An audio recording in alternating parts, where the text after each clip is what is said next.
കൂട്ടുകാർക്കും നല്ലൊരു രാത്രി ആശംസിച്ചുകൊണ്ട് മാമ്പഴത്തിന്റെ പുതിയ വീഡിയോയിലേക്ക് സ്വാഗതം. നമുക്ക് നേരെ ആദർശിന്റെ നയനയുടെ അടുത്ത ആഴ്ചയിലെ നല്ലൊരു പ്രമോ വിശേഷം കേട്ടാലോ.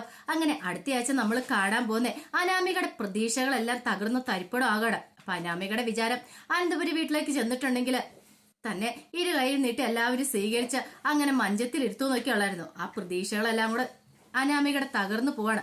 അപ്പൊ അതിന്റെ കുറച്ച് വിശേഷങ്ങളൊക്കെയാണ് അടുത്ത ആഴ്ച കാണാൻ പോകുന്നത്.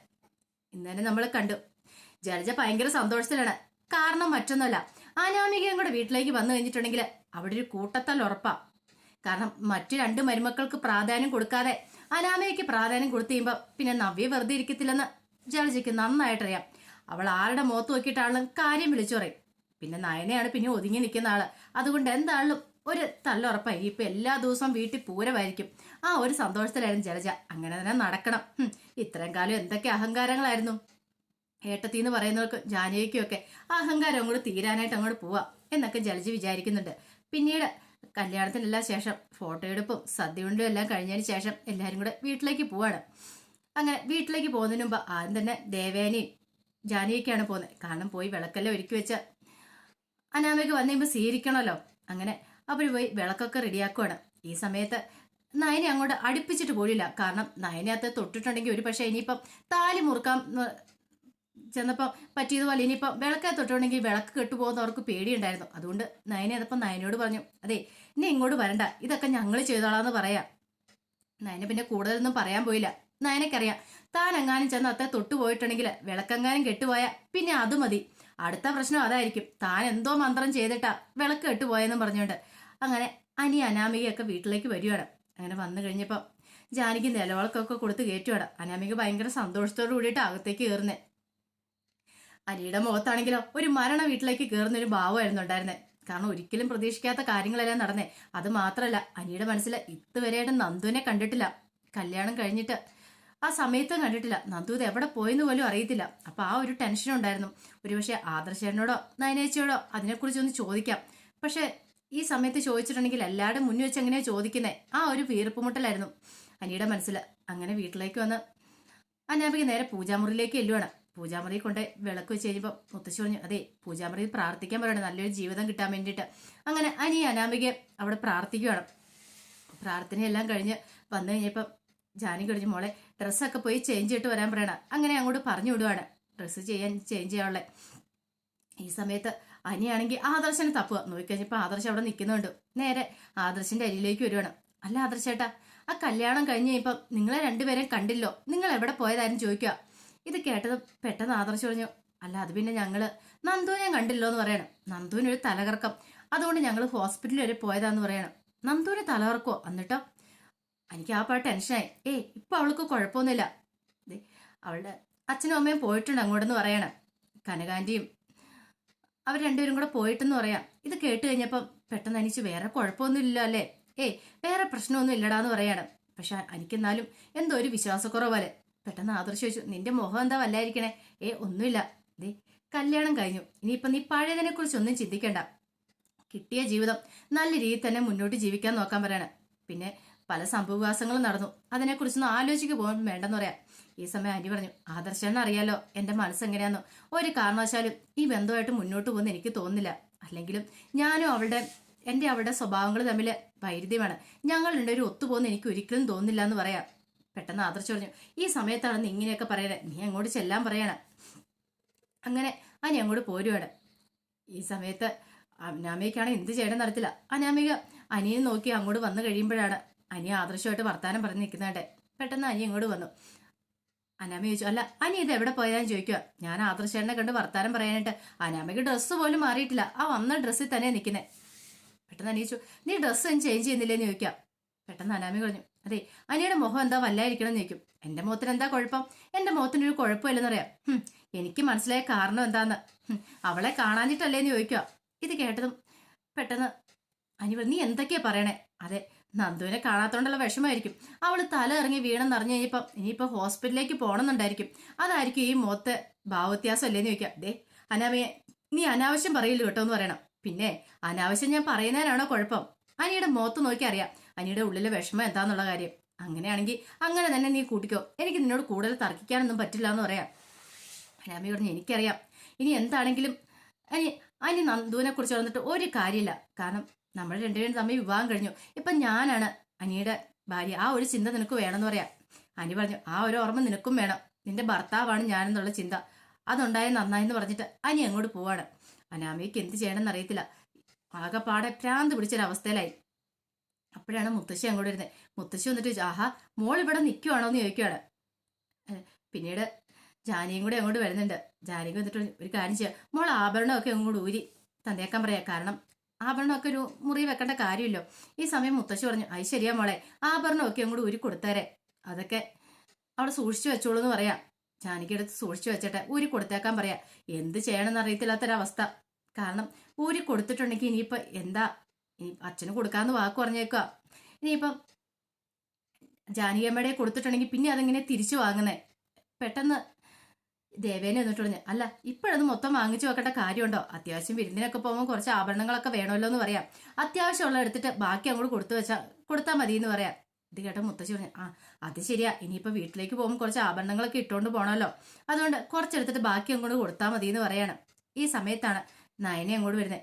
നയനെ കണ്ടതും ദേവേനെ ഒരുമാതിരി പുച്ഛഭാവത്തിൽ അങ്ങോട്ട് നോക്കുകയാണ്. പിന്നീട് അനാമ്മയുടെ കഴുത്തേ കിടക്കാൻ താലിമാലയൊക്കെ എടുത്ത് നോക്കിയിട്ട് പറഞ്ഞു, 20 പവനായി താലിമാല. കണ്ടോ, എൻ്റെ മനസ്സിൽ ആഗ്രഹമായിരുന്നു ഈ കുടുംബത്തിലേക്ക് വരുന്ന മൂത്ത മരുമകൾക്ക് ഇത്രയും വലിയ മാല കൊടുക്കണം എന്നുള്ള എൻ്റെ ആഗ്രഹം അങ്ങനെ സാധിച്ചു. അതെ, അനിയുടെ ഭാര്യയ്ക്ക് കൊടുക്കാനായിട്ടായിരുന്നു അതിൻ്റെ വിധി ഉണ്ടായിരുന്നു. അത് അതുപോലെ തന്നെ സംഭവിച്ചെന്ന് പറയാം. ഇത് കേട്ടത് നയനയ്ക്ക് പ്രത്യേകിച്ചൊന്നും തോന്നിയില്ല. നയനയ്ക്കറിയാം ഇവരിതല്ല ഇതിലപ്പുറം പറയുന്ന കൂട്ടത്തിലാന്നുള്ള കാര്യം. തനിക്ക് ആഭരണത്തിലൊന്നും ഒരു കമ്പമില്ലെന്നുള്ള കാര്യം അമ്മയ്ക്ക് അറിയാവുന്നതാണ്. പിന്നെ തന്നെ വെറുതെ ഒന്ന് എരിപുരി കയറ്റാനായിട്ട് പറയുന്നതാണെന്നും നയനയ്ക്കറിയാം. നയനെ അത് മൈൻഡ് ചെയ്തില്ല. ഈ സമയം മുത്തശ്ശി പറഞ്ഞു, നീ എന്താ ദേവനെ അങ്ങനെ പറയണേ? അല്ല ഞാനതും കൂടെ പറഞ്ഞു കൊള്ളമ്മേന്ന് പറയണേ. മുത്തശ്ശി പറഞ്ഞു, അത് ശരിയാ, നയനമോള് വന്നപ്പോൾ നയനമോൾക്ക് നീ ഒന്നും കൊടുത്തിട്ടില്ല, അത് ഞാൻ പ്രത്യേകം ശ്രദ്ധിച്ചു. പക്ഷേങ്കിൽ അനാമിക വന്നു കഴിഞ്ഞപ്പം അനാമിക്ക് 20 പവന്റെ താലിമാലയൊക്കെയാ എന്ന് പറയാ. പെട്ടെന്ന് ദേവേനെ പറഞ്ഞു, അല്ല ഇവള് വന്ന പോലെ അല്ലോ അനാമിക വന്നേ, അവൾ എല്ലാവരുടെ അനുഗ്രഹത്തോടും ആശീർവാദത്തോടും കൂടിയല്ലേ വന്നേന്ന് ചോദിക്കുക. ഈ സമയം ജലജയും കൂടെ അങ്ങോട്ട് വന്നു. ജലജയും കൂടെ വന്നപ്പോൾ തന്നെ കോറം അങ്ങോട്ട് പൂർത്തിയായി. ജലജയ്ക്കാണെങ്കിൽ അവൾ ആഭരണമൊക്കെ ഇട്ട് നിൽക്കുന്നതോടൊപ്പം അത്ര അങ്ങോട്ട് സൂചിച്ചില്ല. കാരണം തൻ്റെ വിവാഹം കഴിക്കുമായിരുന്നെങ്കിൽ, നല്ലൊരു വീട്ടിൽ നിന്ന് വിവാഹം കഴിക്കുമായിരുന്നെങ്കിൽ ഇതിനേക്കാളും കൂടുതൽ ആഭരണമായിട്ടായിരിക്കും ഇങ്ങോട്ട് വരണ്ടേ. ഒരു ദരിദ്രവാസി പെണ്ണിനെ കെട്ടിക്കൊണ്ട് ഒന്നും കിട്ടിയുമില്ല. എന്നിട്ട് ഇവളാണ്ട് ആഭരണമൊക്കെ ഇട്ട് ഞെടിഞ്ഞങ്ങോട്ട് നിൽക്കുന്നു. ഇനി ഇത് മതി ഏട്ടത്തിക്കും ജാനകിക്കും പറഞ്ഞുകൊണ്ട് നടക്കാനായിട്ട്. ജലജ അകത്തുള്ള വിഷമം എന്താണെന്നും ജലജ പുറത്തൊന്നും കാണിച്ചില്ല. അങ്ങനെ കാണിക്കാൻ പറ്റില്ലല്ലോ. പിന്നീട് അനാമി അങ്ങോട്ട് പോവാണ്. ഈ സമയം നയനെ അങ്ങോട്ട് കയറി പോകുന്നതിനും മുത്തശ്ശി നയനെ അങ്ങോട്ട് വിളിക്കുകയാണ്. മോൾ ഇങ്ങോട്ട് വരാൻ പറഞ്ഞുകൊണ്ട് അങ്ങോട്ട് വിളിക്കുകയാണ്. എന്താ മുത്തശ്ശി എന്ന് പറയണം. മോൾ ഇവിടെ ഇരിക്കുക, ഞാൻ ഇപ്പം വരാമെന്നും പറഞ്ഞുകൊണ്ട് മുത്തശ്ശി അങ്ങോട്ട് മുറിയിലേക്ക് കയറിപ്പോയി. മുറിയിലേക്ക് കയറിപ്പോയിട്ട് മുത്തശ്ശിയുടെ ആമാടപ്പെട്ടി ഇങ്ങോട്ട് എടുത്തുകൊണ്ട് വരുവാണ്. എന്താ മുത്തശ്ശി ഇത്? അതെ, എനിക്ക് ഇഷ്ടപ്പെട്ടൊരു മാലയുണ്ട് ഇതിനകത്ത്, ഇത് ഞാൻ മോൾക്ക് തരുവാന്ന് പറയാം. ഇത് കേട്ടതും പെട്ടെന്ന് നയന വെച്ചു, എനിക്കെന്തിനാ മാലയെന്ന് ചോദിക്കുക. ഈ സമയത്ത് ആദർശം കൂടെ അങ്ങോട്ട് വന്നു. അതെ, മോൾ ഇങ്ങോട്ട് വന്നപ്പോൾ മോൾക്കൊന്നും തന്നിട്ടില്ലല്ലോ, ഞാനും തന്നിട്ടില്ല, ഈ പറയുന്ന ദേവേനെ ഒന്നും തന്നിട്ടില്ല, അപ്പം മോൾക്കും എന്തെങ്കിലും തരണ്ടേ, അതുകൊണ്ട് ഇത് മോൾക്ക് ഇരിക്കട്ടെ എന്ന് പറഞ്ഞ് അതിനകത്ത് ഏറ്റവും നല്ലൊരു മാല അവൾക്ക് നയനയ്ക്ക് കൊടുക്കുക. നയന പറഞ്ഞു, വേണ്ട മുത്തശ്ശി, എനിക്ക് എൻ്റെ കാര്യമൊന്നുമില്ലെന്ന് പറയാണ്. ഇത് കേട്ടതും ആദർശ് പറഞ്ഞു, നീ എന്താ നയന ഇങ്ങനെ പറയണേ, മുത്തശ്ശി അരുന്നതല്ലേ, നീ വാങ്ങിച്ചോളാൻ പറയാണ്. അങ്ങനെ നയനയ്ക്ക് ഞാൻ കൊടുക്കുക. നയനെ അത് ഇട്ട് നോക്കിക്കൊണ്ടിരിക്കുന്ന സമയത്ത് ജാനകി വന്നു. ജാനകി അത് കണ്ടതും കൂടി ഇഷ്ടപ്പെട്ടില്ല. കൊടുക്കുന്ന കൊടുപ്പ് കണ്ടില്ലേ, ഇങ്ങോട്ട് വന്ന അനാമിക മോളാ മൂത്ത മരുമോളായിട്ട് തങ്ങളെല്ലാം അംഗീകരിച്ചിരിക്കുന്നത്. എന്നിട്ടോ കൊടുക്കുന്ന ഇവൾക്കും കാശിന് വകയില്ലാത്ത ഇവൾക്ക്. അങ്ങനെയൊക്കെയാണ് ജാനകിയുടെ മനസ്സിലെ ചിന്തകൾ. കാരണം അനിയുടെ ആ ഒരു പ്രശ്നത്തിൽ തന്നെ ജാനകി എത്ര പെട്ടെന്ന് ജാനകിക്ക് മാറ്റങ്ങൾ ഉണ്ടായേക്കുന്നത്. ഇത്രയും കാലം നയനെന്ന് വെച്ചാൽ ജീവനായിട്ട് നടന്ന ജാനകി ഒറ്റ രാത്രി കൊണ്ടാണ് നയനെ വെറുത്തിരിക്കുന്നത്. പക്ഷേങ്കിൽ ഇതൊന്നും നയന മൈൻഡ് ചെയ്തേയില്ല. നയനെ അതും കൂടെ അങ്ങോട്ട് മുറിയിലേക്ക് കയറി പോവാണ്. ഈ സമയത്ത് എനിക്ക് വല്ലാത്ത ടെൻഷൻ, എനിക്ക് എന്ത് ചെയ്യണമെന്ന് അറിയത്തില്ല. അങ്ങനെ അനി പുറത്തേക്ക് ഇറങ്ങി വന്നു കഴിഞ്ഞപ്പോഴാണ് രാകേഷും വിഘ്നേഷും കൂടെ വരുന്നത്. അനിയെ കാണാനായിട്ട് വരുന്നതാണ്. അങ്ങനെ അവരുമായിട്ട് സംസാരിച്ച് കഴിഞ്ഞപ്പോൾ അനി വെച്ചു, അല്ലടാ നന്ദുവിനെ കണ്ടില്ലല്ലോ എന്ന് പറയാണ്. അപ്പം നേരത്തെ തന്നെ പറഞ്ഞിട്ടുണ്ടായിരുന്നു നന്ദുവിനെ കുറിച്ചുള്ള ഒരു വിവരങ്ങളും അനിയോട് പറയരുത്, കാരണം ഇനിയിപ്പോൾ അത് മതി, ഇനിയിപ്പോൾ അത് അവൻ പ്രശ്നം ഉണ്ടാക്കാനായിട്ട്. എങ്ങാനും ആത്മഹത്യാ ശ്രമം നടത്തിയെന്ന് അറിഞ്ഞു കഴിഞ്ഞിട്ടുണ്ടെങ്കിൽ അവൻ്റെ ജീവിതം, കാരണം ആദ്യ രാത്രിയും കൂടെയാണ്, മിക്കവാറും അവനത് അറിഞ്ഞു കഴിഞ്ഞിട്ടുണ്ടെങ്കിൽ ഹോസ്പിറ്റലിലേക്ക് ഓടിപ്പോകുന്നുള്ള കാര്യം എല്ലാവർക്കും അറിയാവുന്ന. ഈ സമയം രാകേഷ് പറഞ്ഞു, ഞങ്ങൾ ആ സമയത്ത് കണ്ടതാ, പിന്നെ അവൾക്ക് എന്തോ തലകറക്കോ മറ്റോ പറയുന്നത് കേട്ടു. അത് കഴിഞ്ഞിട്ട് പിന്നെ അവള് ഇങ്ങോട്ട് വന്നതേ ഇല്ലെന്ന് പറയണം. അവളുടെ അച്ഛനും അമ്മയും അവളുടെ അടുത്തേക്ക് പോയിട്ടുണ്ടല്ലോ എന്ന് പറയാം. അനി പറഞ്ഞു, എനിക്കറിയാം, അവൾക്ക് എന്നെ അത്രയ്ക്ക് ഇഷ്ടമായിരുന്നു, അതുകൊണ്ടല്ലേ അവൾക്ക് എൻ്റെ വിവാഹം കാണാനായിട്ട് പന്തലിലേക്ക് കയറി വരാൻ മടി കാണിച്ചെന്ന് ചോദിക്കാം. ഇത് കേട്ടപ്പോൾ രാകേഷ് പറഞ്ഞു, ശരിയാ, നീ പറഞ്ഞ് ശരിയായിട്ടുള്ള കാര്യമെന്ന് പറയാം. അനി പറഞ്ഞു, നിങ്ങളെല്ലാരും വിചാരിച്ചോണ്ടിരിക്കുന്നത് എന്താ, ഈ വിവാഹം ശാശ്വതമാവുന്നോ? ഒരിക്കലും ശാശ്വതമാവൂല. ഞാനും അവളും തമ്മിൽ ഒരിക്കലും നല്ലൊരു ജീവിതം ഉണ്ടാകത്തില്ല. ഇത് അധികം പോയിട്ടും കുറച്ച് നാളെന്ന് പറയാം. പെട്ടെന്ന് വിഘ്നേഷ് പറഞ്ഞു, നീ എന്തൊക്കെയാടാ പറയണേന്ന് ചോദിക്കാം. ഞാൻ പറയും, ശരിയാടാ, ഒരിക്കലും ഈ ബന്ധം മുന്നോട്ട് പോകത്തില്ല. അതെനിക്ക് ഉറപ്പുള്ള കാര്യമാണ്. അവളുടെ സ്വഭാവം വെച്ച് ഉറപ്പായിട്ടും ഞങ്ങൾ രണ്ടുപേരും അടിച്ചു പിരിയത്തോളെന്ന് പറയാം. രാകേഷ് പറഞ്ഞു, ഇതെങ്ങാനും നിന്റെ അമ്മ കേട്ടിട്ടുണ്ടെങ്കിൽ ഉണ്ടല്ലോ, ഇനി ഇപ്പം ഞങ്ങളെയും കൂടെ ചീത്ത പറഞ്ഞു ഓടിക്കും. അതുകൊണ്ട് നീയും കൂടി ചെല്ല്, ഞങ്ങൾ പോവാന്ന് പറയാണ്. എടാ കുറച്ച് കഴിഞ്ഞിട്ട് പോവാം. അതിന് ശരിയാകത്തില്ല.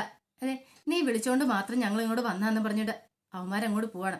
എനിക്കാണെങ്കിൽ വല്ലാത്ത വിഷമമായിപ്പോയി. പിന്നീട് അങ്ങനെ ഡ്രസ്സൊക്കെ മാറിക്കഴിഞ്ഞതിന് ശേഷം നയന അടുക്കളയിലേക്ക് വരുവാണ്.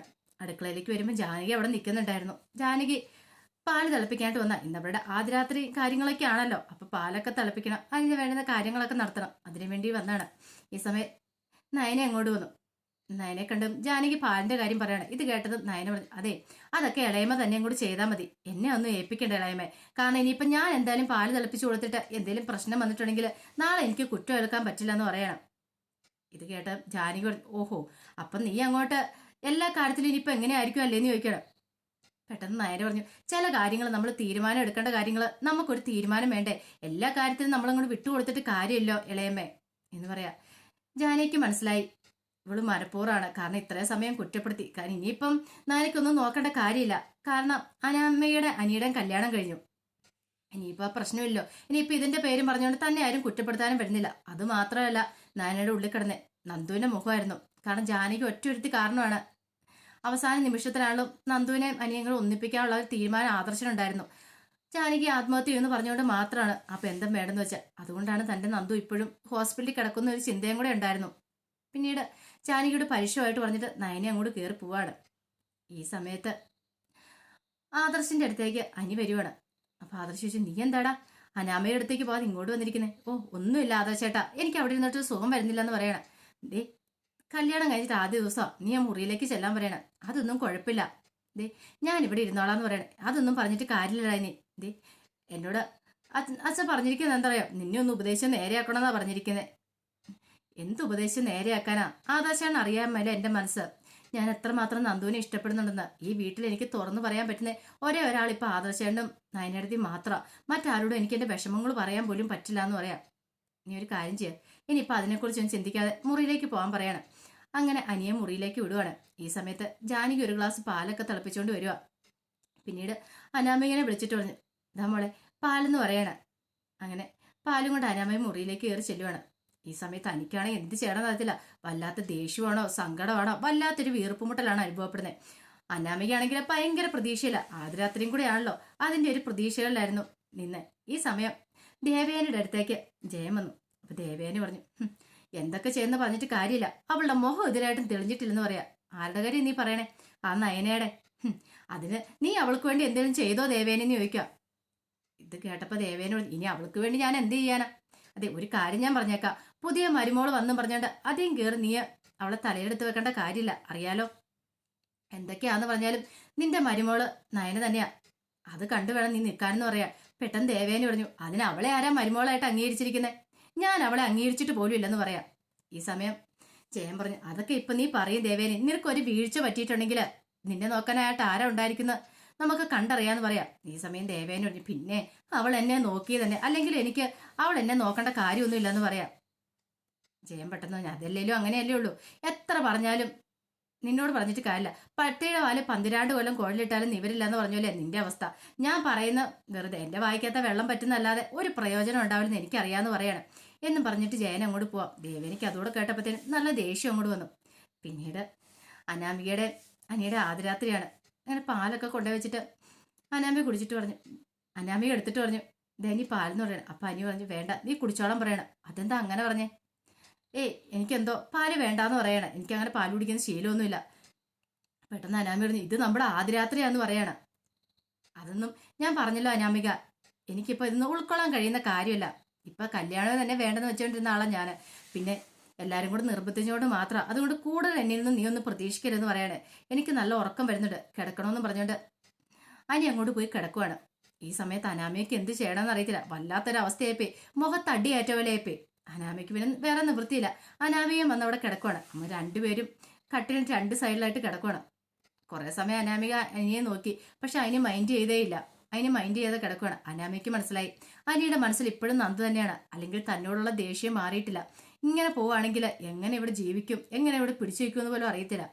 അത് എന്തേലും ഒരു തീരുമാനം എടുത്തേ പറ്റുള്ളൂ. എന്തേലും തന്തം പ്രയോഗിച്ചേ പറ്റുള്ളൂ. അത് മാത്രമല്ല, ഇനിയിപ്പോൾ വീട്ടിലേക്ക് പോകുന്ന സമയത്ത് നൂറ് ചടങ്ങുകൾ ബാക്കി കിടക്കുക. സ്വർണം പകുതിയും കൊണ്ടേ കൊടുക്കണം വീട്ടിൽ. അച്ഛൻ്റെ കയ്യിൽ സ്വർണം കൊണ്ട് ഏൽപ്പിക്കുകയും ചെയ്യണം. അതൊക്കെ ഇനി എങ്ങനെ കൊടുക്കുമെന്ന് ഓർത്തിട്ട് അനാമ അതിനെക്കുറിച്ച് ചിന്തിക്കുകയാണ്. ഈ സമയം അനി പറഞ്ഞു, നീ ഉറങ്ങിക്കോ, ഞാൻ ഉറങ്ങാൻ പോവാന്ന് പറഞ്ഞുകൊണ്ട് അനി അങ്ങ് തിരിഞ്ഞു കിടക്കുവാണ്. ഈ സമയം അനാമിക എന്ത് ചെയ്തു, അനാമികയും പിന്നെ അങ്ങ് തിരിഞ്ഞു കിടക്കുവാണ്. അങ്ങനെ അവരുടെ ആദ്യരാത്രി അങ്ങനെ കടന്നു പോവാണ്. അപ്പൊ അതിന്റെ വിശേഷങ്ങളൊക്കെയാണ് കാണാൻ പോകുന്നത്. ഇനിയിപ്പോൾ എന്താണെങ്കിലും അനിക്ക് അനാമിയോടൊപ്പം ഉള്ള ഒരു ആദ്യരാത്രി ഉണ്ടാകത്തില്ല.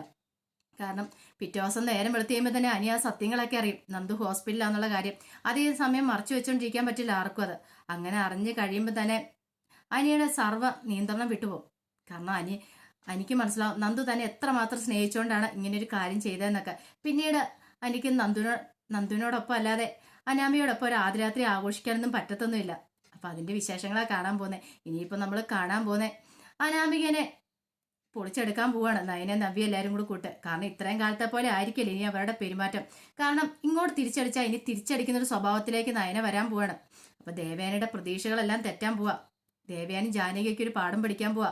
അപ്പൊ അതിന്റെ വിശേഷങ്ങളൊക്കെ നമുക്ക് എല്ലാവർക്കും കാത്തിരിക്കാട്ടോ. അപ്പൊ ഒരിക്കൽ കൂടി എല്ലാവർക്കും നല്ലൊരു രാത്രി ആശംസിച്ചോട് നിർത്തുന്നു. നന്ദി.